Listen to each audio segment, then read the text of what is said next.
Welcome to PTI's show at 4 Parliament Street. Essar Group is one of India's largest multinational conglomerates. It operates across energy, infrastructure, mines, and retail. It has an asset base of nearly $10 billion and revenues of $15 billion.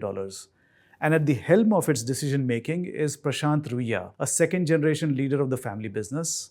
In fact, he was inducted into Essar at the tender age of 16. And in the last couple of decades, Prashant Ruia has transformed the 50-year-old Essar Group into a future-centric group of companies and is leading the group's transition from carbon-heavy to green assets. Prashant Ruia is with us today to talk about his optimism for India's economy, the transformation of the Indian business environment as a whole, and Essar's own plans to expand in India and in the international market. Prashant Ruia, welcome to PTI. Thank you so much for joining us. I'll start with an obvious question. You come from an industrialist's family, and children of most such families, the billionaire families, they take it easy. They don't necessarily jump into the business right away, but you did at the age of 15. What was the motivation? How did that come about? And talk us through the journey of Essar 1.0. First of all, thank you very much for having me here. We've interacted with the PTI for a very, very long time, but great to come and see what, as I said, the engine behind the whole organization is amazing. As far as my journey is concerned, yes, I did start early, but at that time our group was fairly small. In the sense, Papa and Chacha, they had just got started in '69, but we were still a fairly small group in '85, and I actually started working with Papa in all my holidays, and actually from the age of 12. So not working, but just being with him. Yeah, it wasn't working really. But I think at that time the opportunity was there, and I started college, and I found that I could I could work too, because the college was a morning college and I was at HR college, and then Papa said, look, if you're not doing too much there, then you start. Why don't you come to the office from college? After that, of course, I didn't go to college very much, but because I was working sort of full time.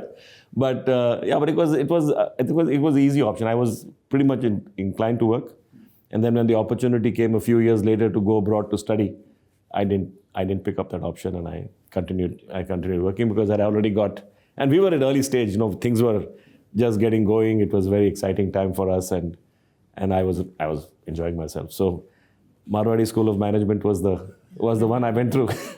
So what kind of work were you doing initially? No, initially it was basically just being with my father and my uncle, participating in every meeting, just being there, listening, not talking very much, to be honest, and just picking up the ropes and understanding how business is done, And then I went through every department in the company, whether it was the accounts or every section, every department. I went a couple of months in each department.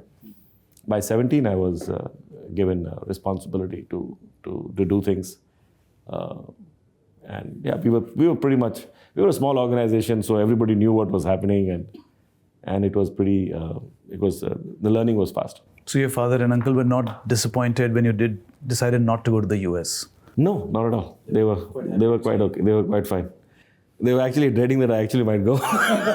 In a sense, they were not very keen at that time. So there was just so much happening between 85 and 90 for Essar. So we were just getting started. We did our first IPO of Essar Shipping, and so, it was a very, very early growth phase. Right. And so yeah, it was a natural choice. It must be very fulfilling to look back and see that you were part of the growth right from the beginning of the company. Well, I wouldn't say right from the beginning. Obviously, Papa and Chacha started in 69, and then we did a lot to get to 85 by the time I started.